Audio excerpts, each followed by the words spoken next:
네, 안녕하세요. 감정평가 이론 OT 영상 시작하도록 하겠습니다. 이 영상은 감정평가사 시험 2차 시험 중에 실무 이론 법규가 있는데 그 중에서 감정평가 이론 시험에 대한 아주 개략적인, 기초적인 시험에 대한 설명 영상이고요.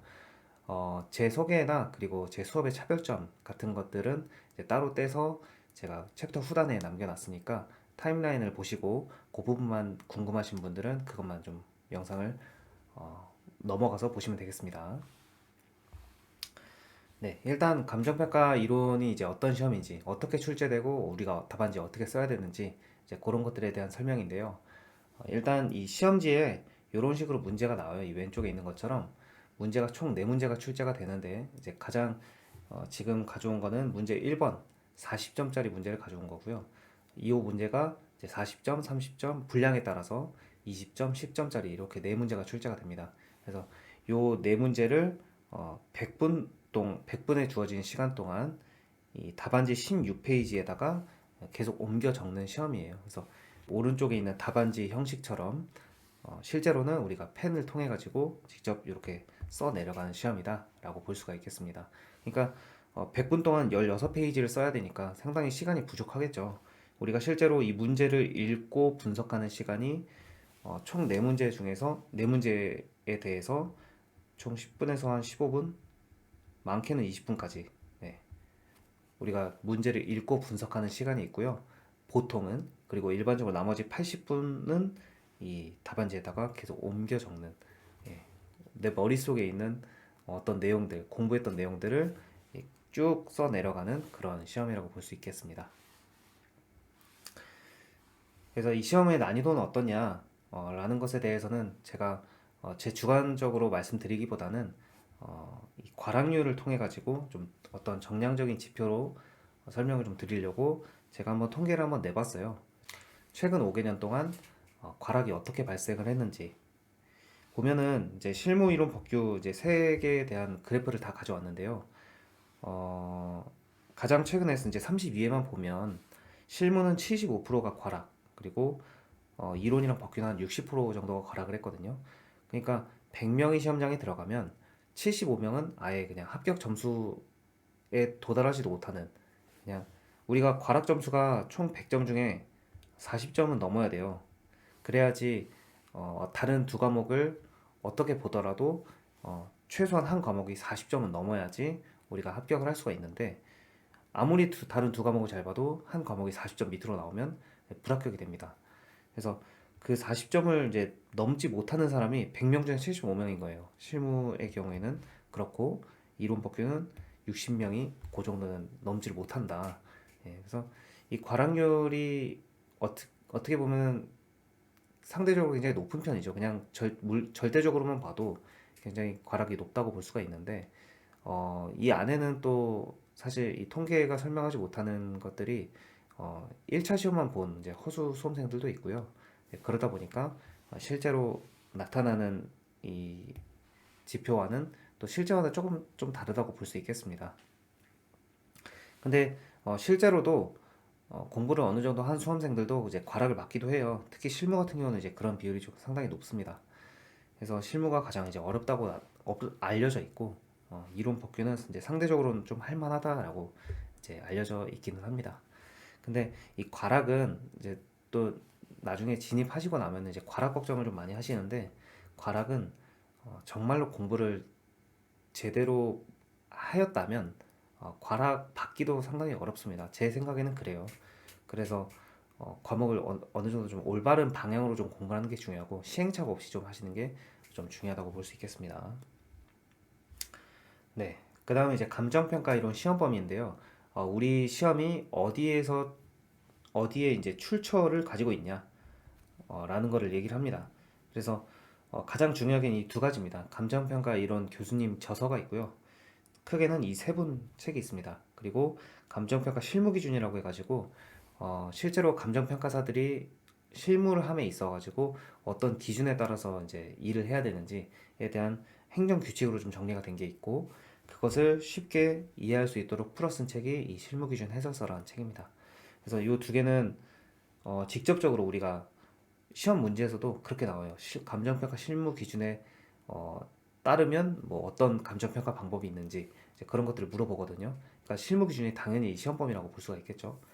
그래서 이 실무 기준과 실무 기준 해석은 우리가 반드시 전체적으로 좀 봐야 되는 내용이고, 이 교수님 저서는 어, 이제 여느 학문 교과서처럼 굉장히 두껍습니다. 그래서 굉장히 두꺼워서 우리는 사실 시험 공부를 좀 최대한 짧게 해서 합격하는 게 목표잖아요. 사실 이 책들을 원문으로 이제 공부를 한다라고 하기에는 시간이 좀 많이 없습니다. 그래서 이런 것들이 요약해 둔 것이 우리 시중 강사님들의 책이에요. 강사님들 책.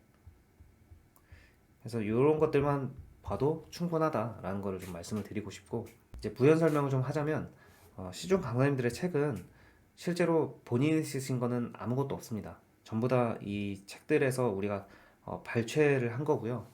저도 이제 책을 하나 만들어 놓긴 했습니다만은 제가 쓴 것은 거의 없고, 이제 여기 있는 내용들 중에 시험에 나올 만한 것들을 좀 정리를 한 거예요. 그래서 우리가 이 책만 봐도 합격을 할 수 있냐라는 거는 사실 좀 다른 문제인데, 이 책만 봐도 시험 범위가 다 커버가 되느냐라는 거는 아니에요. 시험 범위를 전부 커버하려면 이 교과서들을 전부 다 봐야 됩니다. 근데 그렇게 할 수가 없어요, 현실적으로. 정말 단연차가 아닌 이상이야. 그래서 이 책을 통해 가지고, 사실은 이 책이 대부분 수험생들이 다 같이 보는 책이거든요. 그러니까 이 책 외에서 나온다? 그럼 다른 수험생들도 다 모르는 거예요. 다 같은 베이스에서 싸움하는 거기 때문에 그냥 이 책을 통해 가지고 어떤 스탠다드를 좀 잡으시고, 정말로 내가 좀 추가적으로 궁금한 게 있다 그러면 교수님들 책을 찾아서 보시는 것도 좋은 방법입니다. 예. 그렇고 이건 플러스 알파인데요. 감정평가 학회 논문은 우리가 시험에서 이제 좀 어떤 중요하다고 생각되는 이슈에 대해서는 이제 감정평가 이론 교수님이 들어가셔서 이제 출제를 하다가 이 논문을 좀 참고해서 시험 출제를 하기도 해요. 그래서 요거는 우리가 직접 찾아서 봐야 되는 것은 아니고 시험 한 두세 달 정도? 두세 달 정도 남기고 나서 학원에서 다 정리를 해줍니다. 그래서 그거를 보면서 우리가 마지막에 정리해도 충분한 내용이고, 그리고 기타 현실 및 이론 사례는 이 위에 있는 것들 외에 이제 시험 문제가 나오는 뭐 사례형 문제라든지 이제 그런 것들이 추가적으로 좀 출제가 되기도 하는데, 이거는 우리가 준비하는 것은 아니고 그냥 이런 것들의 출처를 기반하고 있다, 그런 문제도 있다라는 것만 알고 계시면 될 것 같고, 우리가 기본적으로 디폴트로 가져가야 되는 거는 이 두 개, 제가 빨간색으로 표시해 놓은 이 두 책입니다. 그래서 이 두 책을 전부 다 공부를 하면 우리가 어쨌든 이론 시험으로 나올 수 있을 만한 것들은 전부 다 커버를 했다라고 볼 수 있겠습니다. 그래서 공부 순서를 잡아보자면 우리가 다른 공부를 하는 것과 순서가 크게 다르지 않아요. 그래서 일단 당연히 기본서를 이해하는 것이 먼저고, 앞에서 말한 그 두 개 있죠. 그 두 개를 어느 정도 우리가 말로 설명할 수 있을 정도로 좀 내용을 탑재를 하는 것이 좀 중요하다고 볼 수 있겠고, 그 다음에 이제 중요한 것이 이 기출문제 풀이입니다. 우리 시험이 역사가 오래되지가 않았어요. 그래서 시험 자료 자체도 사실 많이 없고, 최근에 경향으로 문제가 좀 다듬어진 것도 사실 얼마 되지 않았습니다. 한 10개년에서 15개년 정도. 그래서 데이터가 많지 않기 때문에 더더욱이 이 기출문제를 어느 정도 우리가 정리를 해가지고 좀 대비하는 것이 굉장히 중요하고요. 기출문제 풀이하는 거는 객관식 시험이랑은 좀 많이 다릅니다. 객관식 시험은 문제를 보고 그냥 그 문제에 대한 어떤 가장 빈출되는 패턴이라든지 이제 그런 것들을 학습하면 사실 그만인 건데, 우리 주관식 시험은 기출문제의 중요도가 상당히 남다르다고 볼 수 있겠어요. 왜냐면은 이 기출문제를 분석하는 것에 따라 가지고 답안을 어떻게 작성해야 되는지 방법을 알 수가 있고요. 그리고 문제 분석을 어떻게 해야 되는지, 그리고 목차 구성은 어떻게 해야 되는지, 그리고 배점 분석은 또 어떻게 해야 되는지, 여기다 플러스로 예컨대 시간 배분 이런 것들도 어떻게 해야 되는지, 실제 시험장이라면 이런 문제는 어떻게 접근을 해야 되는지, 뭐 극단적으로는 버려야 되는지, 아니면은 어느 정도 좀 방어하는 선에서 이거를 하고 넘어가야 되는지, 네, 문제 각각에 따라서 얼마나 그 시간을 분배를 할 것인지, 그리고 각 문제의 난이도에 따라서 어느 정도의 힘을 기울여서 쓸 것인지 정말 여러 가지가 있거든요. 그래서 그 모든 것들을 기출문제를 공부하면서 정리를 해 나가야 된다라는 게 일단 가장 중요하다고 볼 수 있겠고, 그렇게 해서 기출문제를 통해서 내가 주관식 시험은 이렇게 접근을 하는 거구나 라는 거를 어느 정도 정리가 좀 되면, 그것을 토대로 학원 문제 풀이를 하면 되겠습니다. 그래서 학원 문제도 어쨌든 주관식 시험으로 이렇게 나오지만 사실 기출 문제와는 아주 다른 형태라고 볼 수 있어요. 기출 문제는 정말 교수님들이 공을 들여가지고 만든 문제고, 학원 문제는 어떻게 보면 매우 짧은 시간 동안 어, 만들어진 문제이기 때문에 사실 그 질적 측면에서 아주 차별이 될 수밖에 없거든요. 그렇지만 우리가 그 흔들리지 않는 방법론을 가지고 있다면 학원 문제도 이제 접근하는 방법을 우리식대로 해석해서 공부를 할 수가 있겠죠. 네.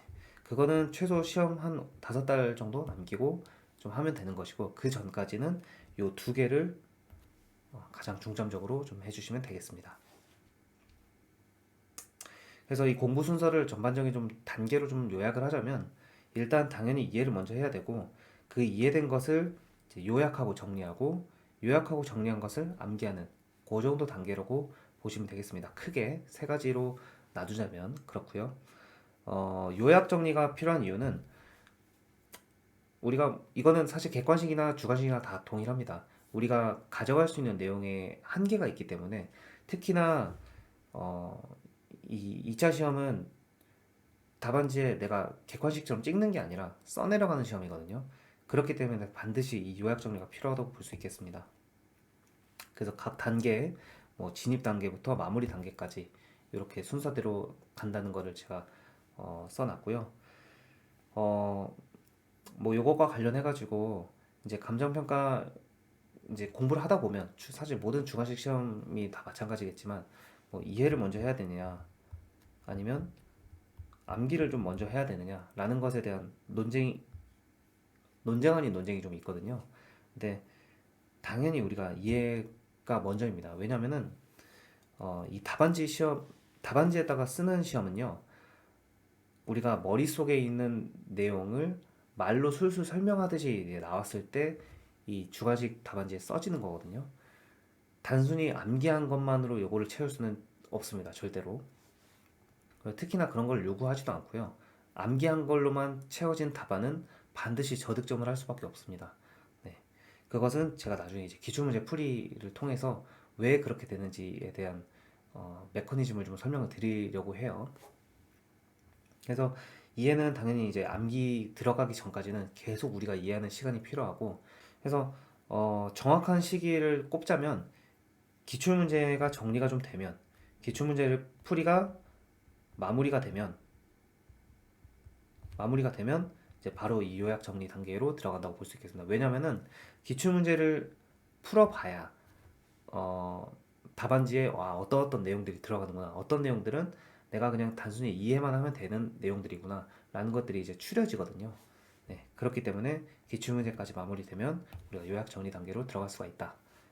그렇게 되고, 마지막에 이제 암기는 시험 직전에만 하시면 돼요. 그러니까 이게 이제 왜 암기를 먼저 해야 되냐라는 것에 대한 이 사실 이거 이제 걱정해서 나온 건데요. 객관식은 내가 모르면 찍을 수라도 있잖아요. 근데 주관식은 내가 암기되어 있지 않으면 쓸 수가 없거든요, 답안지를.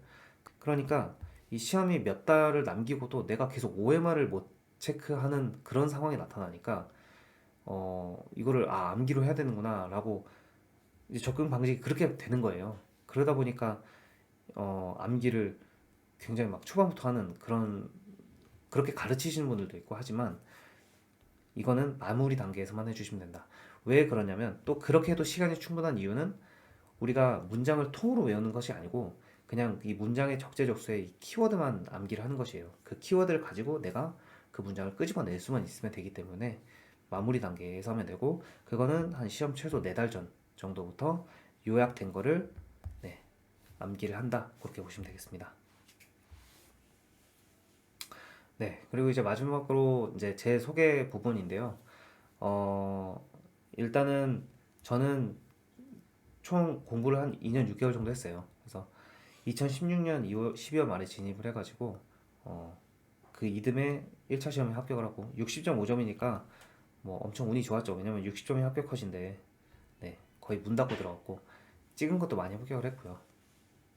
근데 요게 이제 소용이 없었던 것이 그 다음에 이제 2차 시험에 불합격을 했습니다. 이 점수가 이제 실무 이론 법규인데요. 네, 이 점수가 합격자 평균은 넘었어요. 합격자 평균 넘었는데 이 법규에서 과락 점수를 받는 바람에 불합격을 했습니다. 대신에 이제 이론이랑 실무는 어느 정도 좀 점수를 좀 받았죠. 그 다음에 이제 2차 시험에 또 응시를 해가지고 57, 50, 58.5 이렇게 합격을 했습니다. 그래서 저도 이제 쓰다가 이제 조금 민망한 것이 이론 점수가 낮아졌어요. 그래서 왜 낮아졌냐에 대한 이제 간단한 좀 변명을 좀 하자면 제가 이 최고점과 평균을 좀 이제 써놨는데 29회 때는요 이론 최고점이 62.5점이었어요.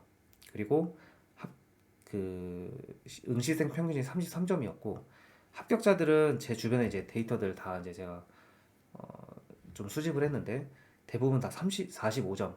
네, 요 점수 전후로 포진이 좀 되어 있었습니다. 그러니까 어떤 의미냐면 최고점은 높다. 근데 합격자들은 점수가 다 낮다. 그러니까 어떤 특정 답안에 대한 점수가 높은 것들이 몇 개만 있었고 나머지는 다 점수가 고만고만했다는 거예요. 그러니까 시험이 답안지가 그 정도로 이제 수험생들 사이에서 쓰여졌다는 거거든요. 근데 이제 그 중에서는 그래도 이론이 제가 주변에서 그때 불합격하고도 이제 주변에 이제 많은 사람들과 이제 얘기를 하면서 봤지만 어, 저보다 점수가 높았던 사람은 없었습니다. 그때도 불합격자들 중에서도요. 당연히 뭐 그럴 수도 있겠지만은 그 다음에 이론 시험은 어땠냐면 최고점이 58점이었어요. 그러니까 아주 잘 본 사람이 점수가 58점인데 그 의미가 뭐냐면 출제자가 어떤 만족하는 답안에 대한 그런 퀄리티가 요구하는 것에 비해서 이제 수험생들이 충족을 못했다.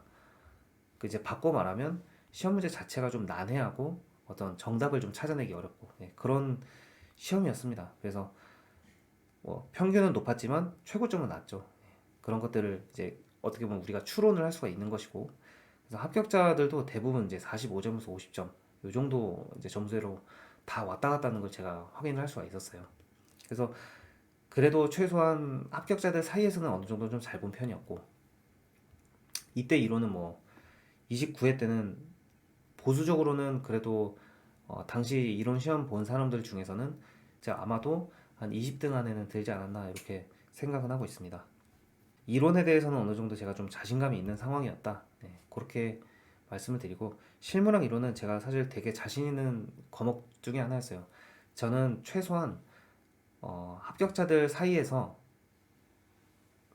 그 합격자들이 일반적으로 얻는 점수, 그러니까 평균적으로 얻는 점수보다는 높게 받을 자신은 당연히 있었고요.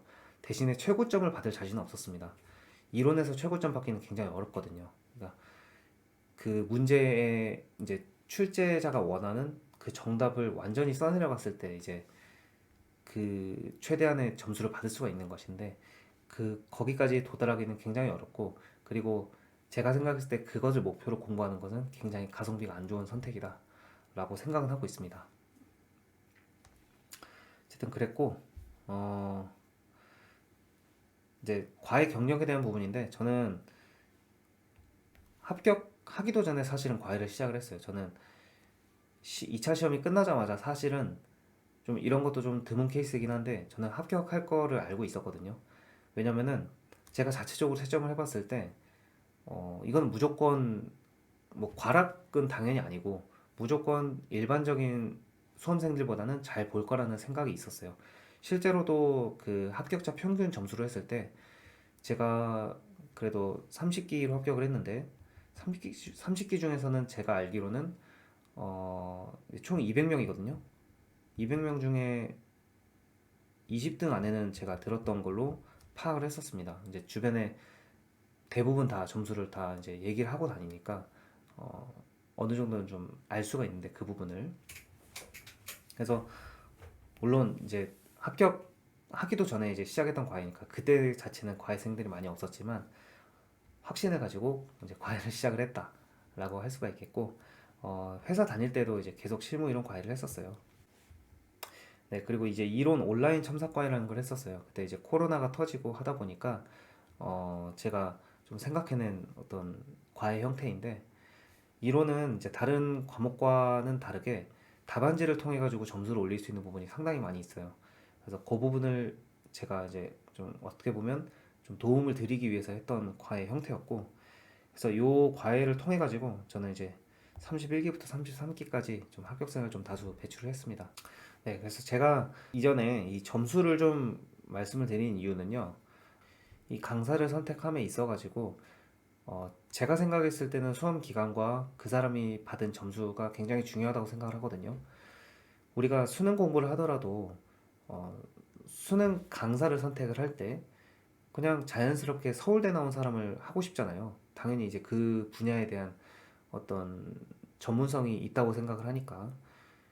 근데 우리 시험은 사실 이제 강사로 들어오시는 분들은 이 공급이 사실 충분하지 않은 상황이기 때문에 그냥 뭐 평가사 합격만 했으면 다 시켜주는 그런 형태로 되어 있어요. 그러다 보니까 과도하게 수험 기간이 짧은 사람들도 있고 그리고 점수가 낮은데도 그냥 이 수업을 하시는 분들도 있습니다. 저는 개인적으로 강사가 점수와 수험 기간 정도는 좀 공개를 해야 된다고 생각을 해요. 그래서 이 수험 기간은 사실 너무 짧으면 이 시험에 대한 이해도가 어떻게 보면 떨어질 수밖에 없습니다. 왜냐면은 운적인 요소가 많이 개입을 하거든요. 만약에 내가 수험 기간이 짧은데 시험 점수는 굉장히 높은 점수로 합격을 했다. 그렇다면 우리가 어느 정도 좀 이 보완이 된다고 얘기를 할 수가 있겠지만 그냥 수험 기간도 짧은데 그냥 점수도 어중간하게 합격을 했다. 그러면 사실 냉정하게 얘기해서 어, 예컨대 우리가 가정을 해서 그 사람이 그 다음 연도에 시험에 들어간다고 했을 때 그리고 그 다음 연도에 시험에 들어간다고 했을 때 계속 합격할 수 있느냐에 대한 여부는 불확실한 상황이거든요.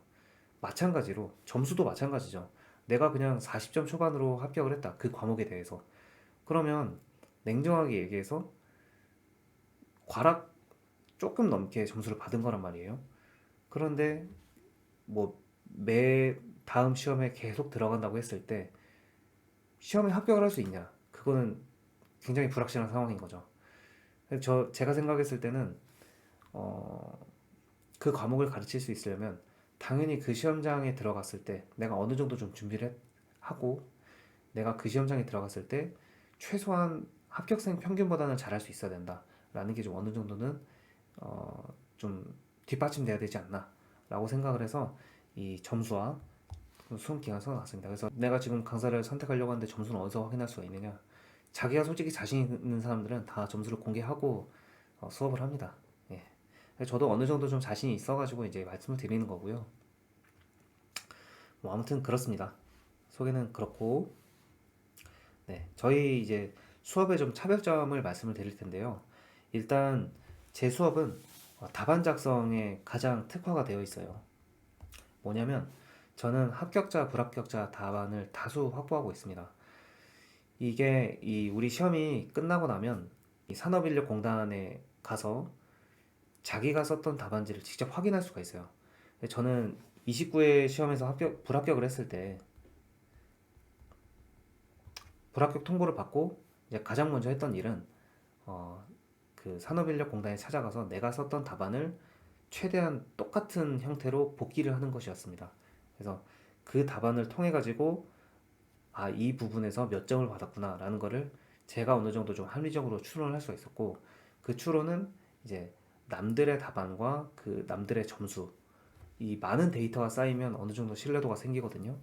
네, 그런 것들을 통해 가지고 어느 정도 이 시험의 배점 시스템에 대해 가지고 어, 좀 정리가 되어 있다. 예, 그렇게 말씀을 드릴 수가 있고 그래서 제가 데이터로 알 수 있는 이 모범 답안 제가 이제 이론 답안도 이제 모범 답안 형태로 다 이제 안내를 드릴 거지만 그런 것들은 전부 다 이 데이터를 통해서 쌓아진 모범 답안입니다.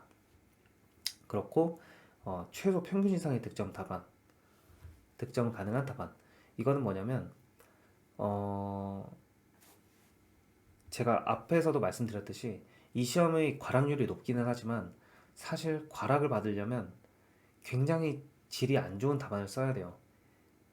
근데 그 사실 자체를 시험자 본인은 모릅니다. 자기의 답안이 얼마나 못 썼는지에 대한 거를 알 수가 없어요. 그래 놓고 시험을 이제 열심히 공부를 한 다음에 시험장을 보고 나서 그러고 나서 과락을 받았다고 굉장히 원통해 합니다. 근데 제가 아는 선에서는 과락 답안은 정말 그럴 만한 이유가 있어서 과락을 받는 거고요. 그래서 제가 이, 이 다른 수많은 데이터를 통해 가지고 봤을 때 과락은 절대 나올 수 없는 그런 답안을 어, 어떻게 구성을 해야 되는지에 대한 방법론을 제가 말씀을 드릴 거고요. 그리고 이제 그거에 이제 확장된 형태로 당연히 이제 저득점은 나올 수 없는 최소한 우리가 그냥 일반적으로 얘기해서 최소한 그래도 50점 이상은 받을 수 있는 아주 최고 답안은 아니더라도 최소한 50점 이상은 받을 수 있는 그런 답안을 쓸 수 있도록 만들어 드릴 겁니다. 그래서 그것을 가능하게 해주는 것은 쉽게 접근 가능한 문제 분석 가이드. 이제 문제를 딱 받아들였을 때 문제 분석은 어떻게 해야 되는지, 그리고 그 배점은 어떻게 또 분석을 해야 되는지, 배점에 따라 가지고 목차를 어떻게 만들어야 되는지, 그리고 거기에 내가 요약 정리한 키워드는 어디 어디에 적재적소에 배치를 해야 되는지, 그리고 그거를 답안지 어떻게 어필을 해야 되는지까지 제가 가이드의 형태로 좀 알려드릴 것이고, 그 방법론을 제가 하나하나 알려주는 그런 강의가 될 겁니다. 이 시험은 우리가 100분 동안 답안지를 써내려가는 시험이라고 했잖아요. 그 100분 동안 이거를 쓰려면 어떠한 리스크도 있어서는 안 됩니다. 그러니까 내가 좀 정리되지 않은 거라든지 갑자기 시험장 가서 돌발적으로 내가 대응을 한다든지 그런 것들은 아예 일절 없어야 되거든요. 그렇게 하려면 어느 정도는 좀 기계적으로 훈련한 형태가 있어야 됩니다. 나한테. 그러니까 기출문제를 딱 받아들였을 때 내가 당황하지 않고 순서대로 할 수 있는 그런 어떤 툴이 있어야 되고요. 그런 것들을 제가 하나하나 알려드릴 겁니다.